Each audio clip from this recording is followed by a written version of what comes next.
Somebody asked this question about dependence. That was said more in the context of defense. But if you look today at what are the big imports of India, the big imports of India are oil and gas, electronics, and fertilizers. These are actually like right up there.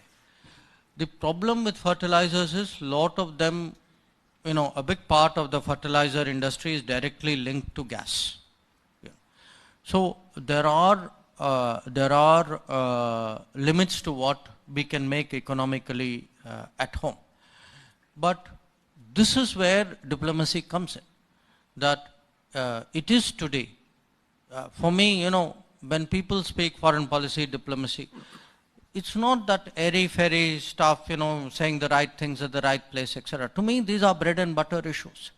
If I, at the end of my day, say today I have made sure that an Indian consumer is paying less for the petrol at the petrol pump, an Indian farmer is assured of fertilizers at the right time, an Indian household is getting its food and cooking oil at the right price.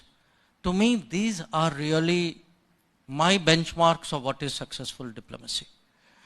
And in the last few months, especially after the Ukraine conflict started, but even prior to that, we've been working very hard at diversifying our sources of fertilizers, at trying to reach long-term understandings with suppliers so that we stabilize it for our farmers.